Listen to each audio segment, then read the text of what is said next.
Ladies and very, very bad boys. Andy here, day 242 of the Inner Winner Show. We're going to have a look at the Bad Boy Lifestyle official Instagram account. If you're not familiar with this one, we've checked it out a couple of times previously. And basically, these guys give advice on meeting women, getting laid, that kind of stuff. And most of it is kind of feel good Instagram kind of motivation that doesn't really mean anything. If you're watching the YouTube video right now, you can see that I've got them up on screen right now. A lot of it is just kind of generic nonsense, but a lot of it is actually good advice. So, what I'm doing here, what I've done in previous episodes, is I'm kind of going through, reading out some that are a bit silly, giving my take on them, why I think they're not correct or why they're not helpful. And then I'm also going to do a few that I think are great advice, and I'm going to kind of freestyle. So, this is kind of a bit of fun. We've done a few in the past. These seem to go over pretty well. You guys seem to be enjoying these. So we'll keep going. We'll plow forward and then we'll plow her pussy. So the first one we've got here is give her compliments.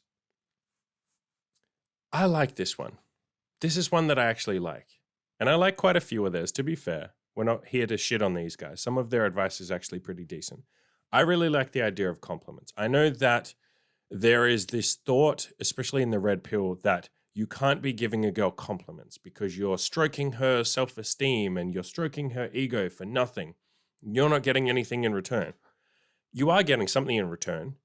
Giving people compliments feels good for you. Guess what?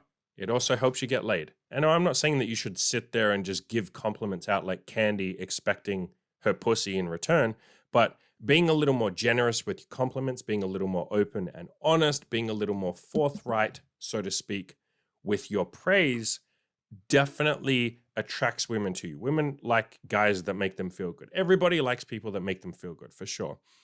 And a big part of my foreplay advice, and I wrote this in the big Tinder guide that I wrote when I had the section on foreplay and sex, I said, if you're not sure how to dirty talk, just give a bunch of compliments. Like, honest to God, that's how I dirty talk. I'm not some, level 50 wizard who's brilliant at dirty talk. No, I just give a bunch of compliments. I look at her body, I look at what she's doing, especially her body, and I say, your tits are so fucking sexy, or Jesus Christ, you're so hot, or what you're doing feels fucking amazing, or Jesus, I love your ass. Stuff like that. That's not even dirty talk, is it? That's just giving compliments. But in the moment, I'm not going to put on the fucking sexy voice because I'm not turned on right now. But in the moment, it comes across a lot sexier than what I'm doing right here. But just giving like plenty of compliments. You'd be surprised how many girls get incredibly turned on by you just giving a bunch of compliments. Now, I guess I can kind of give a little caveat and give some, I can meet the red pill people halfway.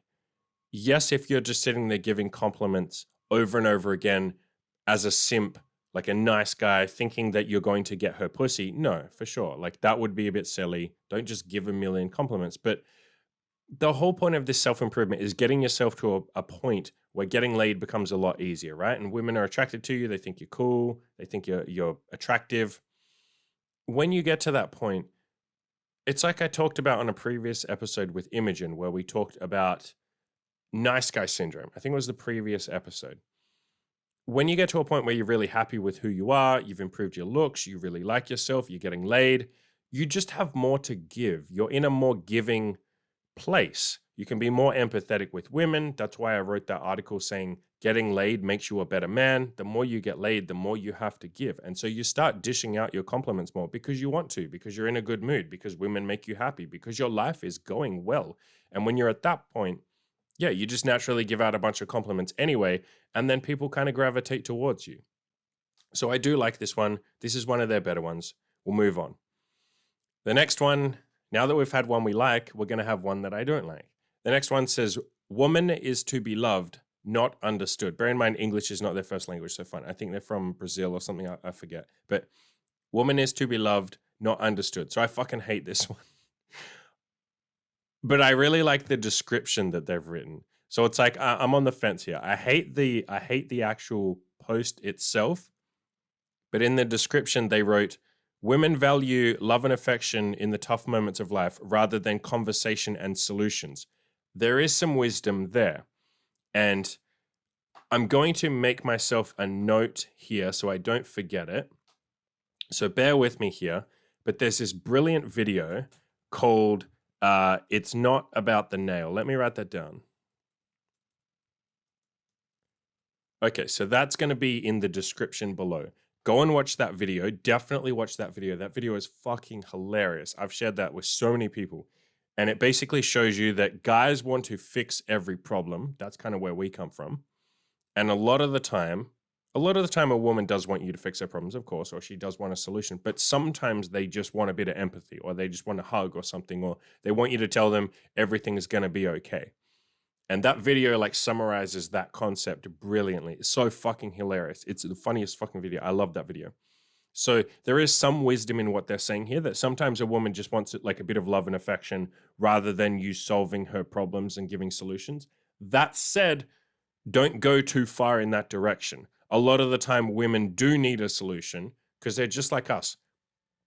You know, obviously, they're not just going to sit there and say like, oh, you know, all love fixes everything, affection fixes everything. No, sometimes they do need a bit of tough love. Sometimes they do need a solution. Sometimes you do have to say like, yo, go do this or this will fix your problems. So don't go too far in the other direction. In terms of what the actual post says, like the picture, woman is to be loved, not understood. I think that's goofy as fuck. And it comes from this, the red pill has the same, like, well, the red pill comes at it from the same point of view I am. The red pill doesn't like this saying. The red pill doesn't like the idea that like women are meant to be unknowable and mysterious, especially the rational male. He has a bunch of articles called like the feminine mystique or the female mystery, something like that. And he basically says the same stuff I say, which is like women are very knowable. Like you can absolutely know women. Are you serious? You just have to pay attention. It's this kind of like the red pill calls it beta. I wouldn't use that word, but the red pill calls it beta to say like women are not meant to be understood. It's like you've given up at the first hurdle. You're not even trying to understand them. Women are very easy to understand. Just try fucking talking to some and asking the right questions, and you figure that out with experience. Don't worry. But women are very easily understood. And so if you're saying, I don't understand women, what you're basically saying is, I don't get it. I'm a guy who doesn't get it. I'm clearly someone who hasn't had a lot of experience with women. Like you're basically holding up a giant sign saying like, I have no sexual experience with women. I don't know what the fuck I'm doing. Because any guy who's been with a lot of women will tell you like, women are easy to understand. Are you serious? Like Chris from Good Looking Loser, he had a bunch of articles telling you about women and what they're like. And he talked about how he was able to emotionally connect with them. He was able to empathize and understand a bunch of them, especially like the women that came to Los Angeles where he lived. He felt like very in tune with them. Sleep with enough women and, or even just date enough women. Spend time with enough women, for fuck's sakes. I'm sure Radical, the moderator on my forums, would jump in here now and say, you know, just through him being friends with a bunch of girls, he'd be like, women are easy to understand. Are you fucking serious? Why can you not understand women? So I think this is a goofy one. This is kind of what people say when they haven't been with enough women. So the answer is go talk to more women, go have sex with more women, be friends with women if you want to, like whatever you got to do, just spend more time around women and you'll come to understand them. They're not that complicated, really. They're really not. The next one is the more man you are, the better woman she will be. Yeah, I like this one. And I think this kind of goes without saying. The more dominant you are, the more submissive she'll be. If you don't want to be dominant, fine. The more masculine you are, the more of a man, the more feminine she will be. And this is something that you will kind of start to figure out the more you improve yourself, especially if you get to a point where you look really good. I went through a bunch of changes like this. The more masculine I became, and especially the leaner I became, when I got really lean and I had abs and a jawline. I'm a little chunky right now, but I'm getting back there. I'm on a plan to lose weight. So I'll be there in probably 6 months, 3 months. We'll see how we go. But when I lost a bunch of weight and had abs, yeah, women just started being like way more feminine. They already kind of were because I already kind of was fairly like masculine by that point. But basically, the more you improve yourself, the more of a man you become, the more women give you that kind of feminine female energy. It's like yin and yang, opposites attract, all of those kind of, you know, cliches. They exist for a reason. It's absolutely true. I definitely agree with these guys here. So if you're not man enough right now, if you feel like you're not as masculine as you'd like to be, maybe go and read the book No More Mr. Nice Guy. I've talked about that. I literally did a podcast called that several days ago, 2 days ago, I think, maybe a day ago. That's a great book to start with that teaches you how to be more masculine. On top of that, just improving yourself, honestly, just working on your self improvement. That's the best way to become a man. Hit the gym, lose weight, gain muscle, all that kind of stuff. Dress better. In terms of confidence, a big part of masculinity is obviously confidence. That will just come with time, really. Like improving yourself, working on your goals, you start to like yourself more, you start to be more confident. Talking to women, obviously, you need to be doing that too. And the more you spend time around women, the more confident you become. So this next one is some girls will give you a blowjob, but won't kiss you. I like this one. I really like this one. So if you're not sure what they're referring to here, they kind of explain in the description a little bit more. Basically, some girls might reject your kiss, but then they will give you a blowjob or they'll have sex with you, and maybe they just see a kiss as more intimate, or maybe you're in public trying to kiss them. I can't tell you how many girls I would try and kiss in public. They didn't want to kiss me, especially Asian girls who are really like conservative in public. They wouldn't kiss me. And I when I was like more of a newbie, I took that as a sign of rejection. I was like, oh, fuck, she's not into me.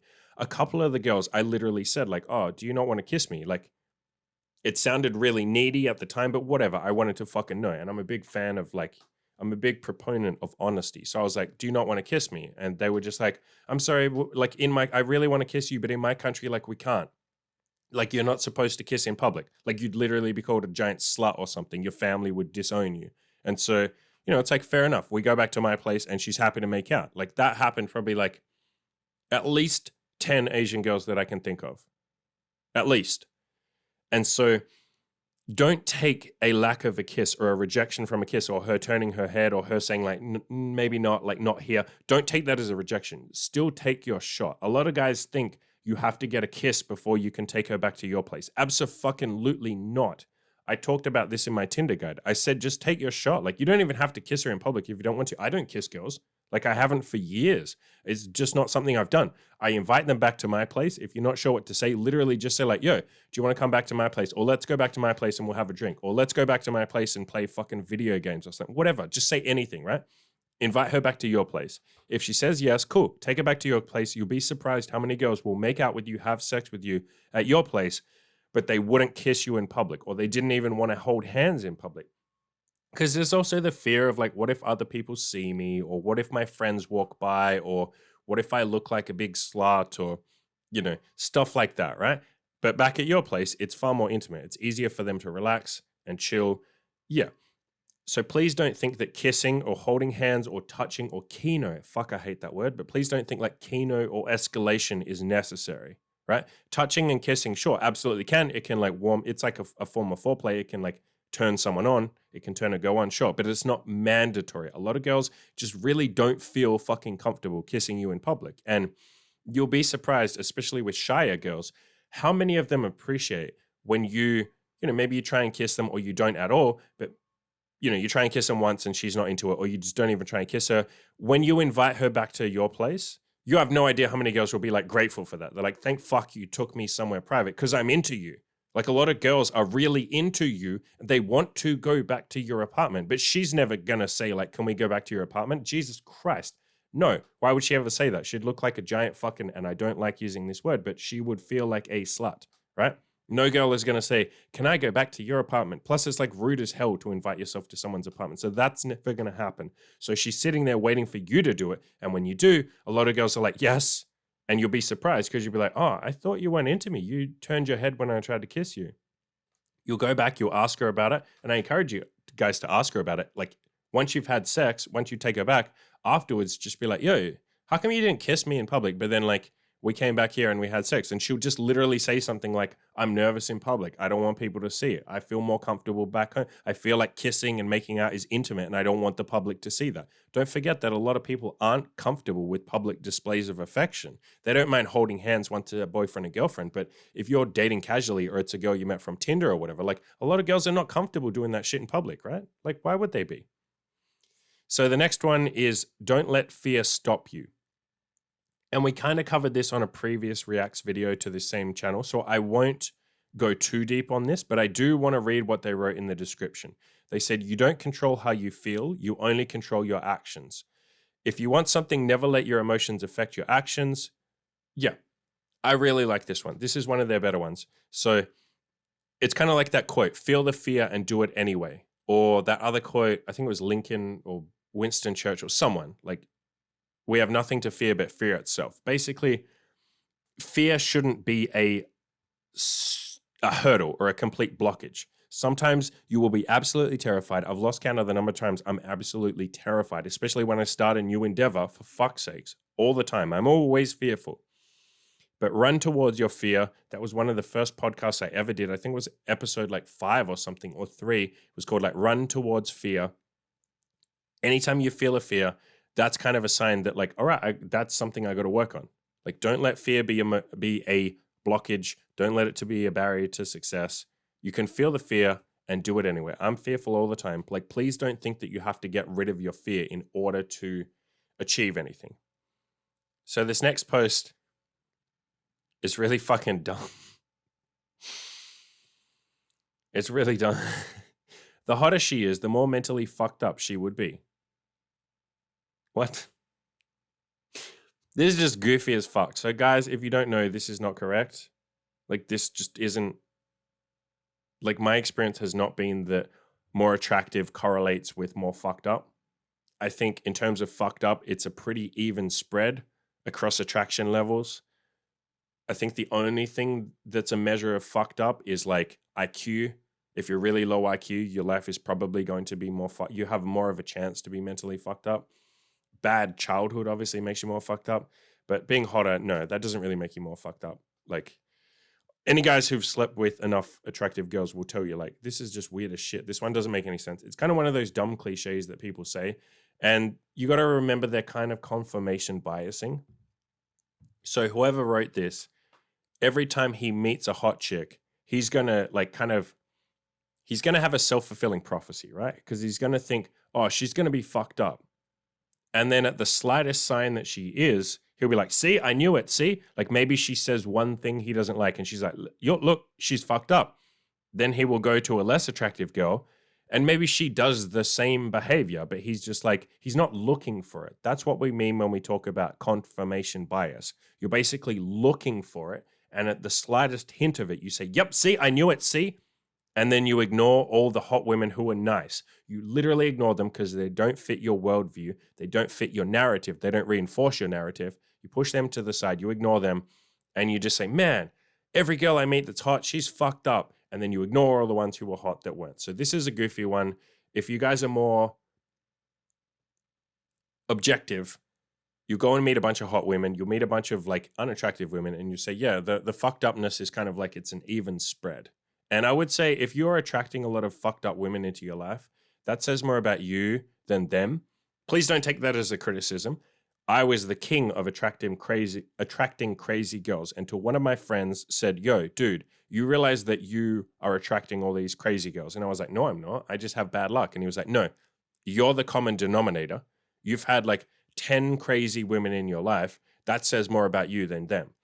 I had to go away, do a bunch of thinking, and I was like, holy shit, this guy is right. I am the common, it's my fault that fucked up women are coming to me, and that I'm not getting rid of them, that I'm not trying harder to get rid of them, because secretly I like the drama. I like crazy girls. It makes a funny, crazy story.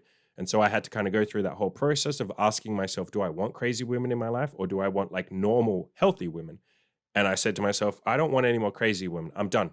I've had enough crazy bitches. I've stuck my dick in crazy like 15 times or 10 times or whatever at this point. It just leads to drama and pain and suffering and misery and fear and heightened emotions and paranoia. It's not good. It's not fun. I worry that they're going to stab me in my fucking sleep. And a couple of them were batshit crazy. I've talked about that in the past on previous episodes. So I kind of started screening those girls out and looking for more normal women. So we'll move on. I don't know. This is one of those vague ones. So this says, be her support. And then the description just says, if you want to keep her. I don't know what the point of this one is. This is one of those like vague ones that they just say as like a motivational quote that doesn't really actually mean anything. Like, be her support. Why? In what context? I guess it's missing a lot of context. So if this is a girl you're casually dating, be her support. No. Why the fuck? Like, if you just met on Tinder and you're just only sleeping together, you're not going to say to her, like, hey, by the way, I'm here as your support. She'll be like, cool, but like, you're just my dick. Like, you're just the booty call that I call when I want to have some fun. If you've slept with each other enough times, like maybe 5 times or something, maybe 10, 15, whatever, like it depends on how fast you guys are moving, how close you are, or how close you become. Yeah, sure. At that point, offer a bit of support. I do, to be fair, I do talk a lot about like leaving girls better than you found them, giving them like little bits of advice, like listening to them. You don't have to do anything massive. Jesus, I'm losing my voice. But just like after sex, you're cuddling and, I don't know, she mentioned some problem or something. Just give her like a fucking 50 seconds of advice. You don't have to do a whole lot. I don't think you need to like be her support. I guess we could say if you're talking in terms of like long-term dating, then yeah, but you kind of want a relationship where you're each other's support. I don't think you should solely be her support. Now, as the man, you probably will be more stoic, of course. You'll be the rock more. You probably will be the support a hell of a lot more. I'm Imogen's support 75% of the time, and then 25% of the time she supports me, right? Nah, even that's not true. I don't know. It depends on how you want to break it down. In terms of emotional support, yeah, it's like 90% of the time I'm the emotional support and 10% of the time she is. In terms of support with like my coaching and my website, holy shit, she supports me. Like she does a whole heap of shit that you guys don't know behind the scenes. She's basically working a full-time job, helping me with my website and stuff like that, doing a bunch of research before I go on a podcast or before I have a podcast guest. She does marketing. She gets me on other podcasts. That's entirely her. She helps me like with a bunch of like behind the scenes shit. She does like she uploads on my podcast, she does all that, she does the editing, shit like that. So yeah, be her support. I don't know. This one's just a vague one. I think we'll move on from this one. And this page has to load. There we go. Respect yourself and others will respect you. Yeah. I feel like that goes without saying. Respect comes from yourself. I guess we can say self-improvement is the quickest way to learn to respect yourself, because you can't just respect. Okay, here's where I'll criticize them. You can't just respect yourself. It's like saying be confident. And I picked on them for the other one they did a couple of weeks ago, the podcast I did a couple of weeks ago talking about, where they had one that just said like be confident. You can't just be confident. And I don't think you can just respect yourself. What is respect? Respect is earned. I think we all know that as men. And as women, you should know that. But I think every man knows you have to earn respect. You don't just get it by default. And so you can't just respect yourself by default. The same thing applies to you. You wouldn't respect someone else without them earning it. So you won't respect yourself without you earning it. So if you don't respect yourself right now and others aren't respecting you, you need to go and achieve a bunch of things. Start working on some goals, start losing a bit of weight, start hitting the gym. Take those little baby steps. You don't have to do anything massive, but just taking those little baby steps, making tiny little changes. Sign up for my forums if you want. Post a photo of yourself and say, hey, how do I improve my appearance? I look like shit, or I'm not happy with where I am. Can you guys yell at me and tell me what to do? Start going through those processes, and over time, you'll start respecting yourself a little more and a little more, because you'll see that you're taking action, and people who take action are worth respecting, and you will just naturally respect them. So you'll start respecting yourself. That will make others respect you. So there is some wisdom in this one. It's also a little off the mark by saying just respect yourself. You can't just respect yourself. You have to do something that's going to make you respect yourself. And taking action is honestly, and achieving goals is honestly the best way to do that. I don't even know what the fuck this is. No, actually, you know what? We're going to cover this. I like that one. We're going to cover that in another episode, because there's a lot I can talk about that. So ignore that. This next one, this is very similar to the one they had before, where they both basically said like you have to be Mr. Social Butterfly. This one says be a guy everyone likes. No, yes and no. So obviously you don't want to be like on one end of the spectrum, where nobody likes you. Don't be like a complete fucking zero that doesn't have any friends and no social life. Yeah, that's not healthy. You need a support network. You need friends. You need to practice socializing. So you have to have at least some people liking you. I don't think you need to be a guy that everyone likes. You don't need to be Mr. Social Butterfly. I'm not. I have like 2 fucking friends at the moment. Okay, that's a lie. 3 friends. 3 friends. I have like 3 strong, like good friends that I call like my mates. And then I have a bunch of other people that are like acquaintances that I know mostly online. But the point is, I'm not super social. I almost never hang out with my mates. I'm too fucking busy with this shit at the moment. I'll start being social in the future. I'm very happy with all this. So it's not like I'm neglecting my social life and shit like that. I guess I get a bit of socialization with my girlfriend and girls we sleep with and shit. Anyway, I'm not like Mr. Super Social, and I never really have been. I don't think you need to be the guy that everyone loves. You don't need to be the life of the party. And I guess in terms of everyone liking you, not everyone in the world is going to like you. I think the way I look at friendships and the way I give advice to my coaching clients is I say, if you're going to go out and make friends, treat it like it's dating. Go and meet a bunch of people, see which ones you click with, see which people like you and want to be your friend. And, you know, you obviously feel the same about them.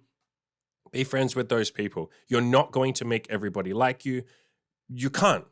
And I think that's a fool's errand, trying to make everyone like you, trying to be a guy everyone likes. I think you're just going to end up feeling fucking rejected because at least some people, there will always be at least one person that doesn't like you. That's inevitable. There'll be some grumpy asshole that doesn't like you or some guy that, you know, for whatever reason thinks that you're a dickhead or, you know, usually arbitrarily, usually not with something you did, but just who you are. They just won't like you. There'll be some guy that, you know, you're black and they're like, no, I can't stand black people. And you're like, well, I can't do anything with that. What? There's nothing you can do. You can't paint yourself white. You paint yourself white. And now there'll be black guys who are like, well, you know, you're a fucking, what do they call it? Uncle Sam or whatever. You know, now I don't like you. So people are always going to dislike you for often arbitrary, stupid reasons. Whatever. Everybody has their own reasons. I shouldn't say they're stupid. They'll seem stupid to you. So it's not possible to be a guy that everyone likes. And I think you're just going to make yourself miserable if you try. So we'll leave it there. We're pretty much at the halfway or half an hour point. I'll come back and I'll do the one that I skipped over before and a few other ones.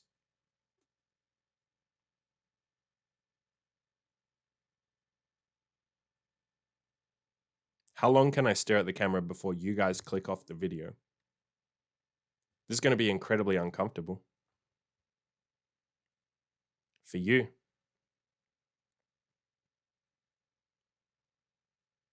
I can outlast you. Stop the video. Click stop. Don't keep watching this. There's literally nothing else that happens for the rest of the video. I promise you. It's just me being weird, talking to the camera, doing nothing else. We've got a minute and a half left of this. You want to play this game? You want to play this fucking game with me? You want to see who's more fucking stubborn, you or me? You won't win, son. I win all stubborn contests. I am the king of fucking stubborn.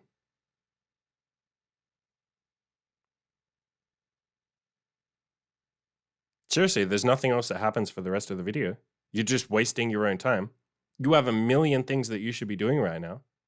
You can say the same for me, sure. Yeah, I'm a big hypocrite. I embrace that shit. But what's your excuse? Why are you watching this? Go talk to women. Hit the gym. Lose some fat, fatty. I don't know why you're still here. You got another minute. You want to keep this dance up for a minute. Okay. Cool. I'm going to have a drink of water. You don't get a drink of water because you know if you look away, I might do something interesting. But I'm telling you right now, there's nothing interesting that happens for the next minute.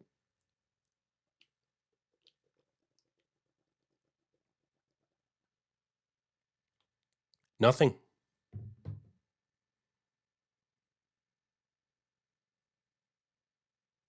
This is going to be like a joke with the world's worst punchline because there is no punchline. That's called an anti-joke. I just taught you something new. So maybe I was lying when I said there's nothing interesting that happens at the end of the video. Because at least we get to spend time together. Isn't that nice? Seriously, click off the video. What the fuck is wrong with you?